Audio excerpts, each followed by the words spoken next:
We now talk about how diplomacy is now literally at a knife's edge as things stand right now in this war. And let's put that out because there have been repeated efforts as far as diplomacy and possible peace solutions are concerned. None look feasible right now. And let's put that out for you to understand. Now, first and foremost, they've traded some possible peace ideas. US and Russia, Marco Rubio and Sergei Lavrov, they've discussed some possible peace ideas. Nobody knows as to whether they are palatable on their end or not. So right now, there is no real peace deal on the table. Next up, Donald Trump has actually slammed Putin's, yes, he said that. We've put those asterisks and stars for you to understand. This is what Donald Trump is. He said that in so many words. He's voicing his frustration.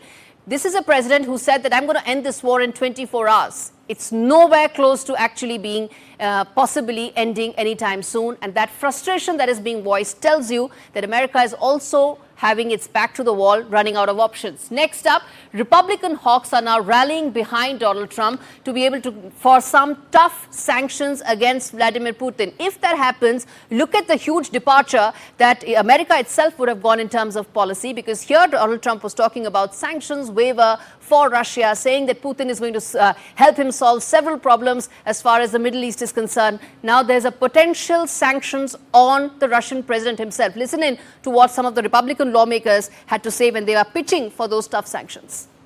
July is going to be the magic month for bone-crushing sanctions on Vladimir Putin. He better get ready, because his economy, already on its heels, is going to be hit hard by these sanctions. President Trump has earnestly reached out to Putin.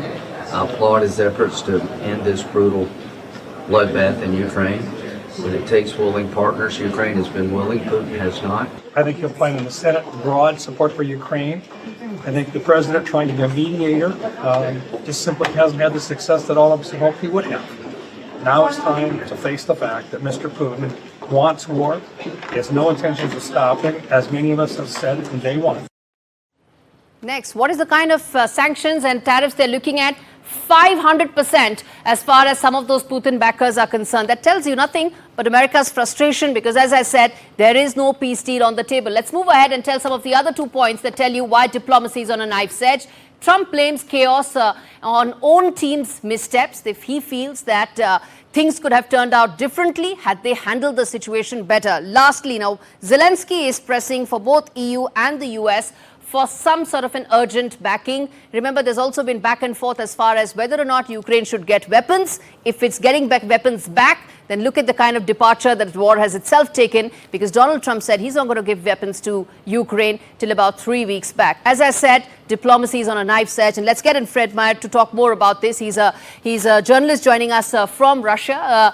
Mr. Meyer, thanks so much for speaking to NDTV on Fault Lines. My question to you, sir, as things stand right now, after the drone attack, it looks like peace is farther away than what it was in the last 3 years. Well, yes, I think the basic problem here is that Russia is convinced it will win this war in the long run. These massive drone attacks show that its war economy can sustain the production of these new weapons at such an astronomical scale.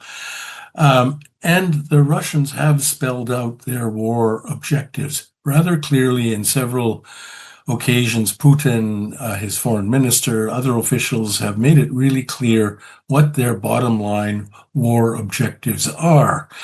And the Trump idea is, and Ukraine hopes that Trump can do this, he will step in, use his influence with Putin to obtain concessions for Ukraine that Ukraine couldn't win on the battlefield. So I think in the past week or so, the conversation with Trump and Putin made it clear that he is not backing down on any of his major war objectives. Either they will be delivered over a negotiating table, or Russia will hang in and win them on the battlefield. So that is where things stand, and I think that we can only look for greater escalations of the war in the weeks to come.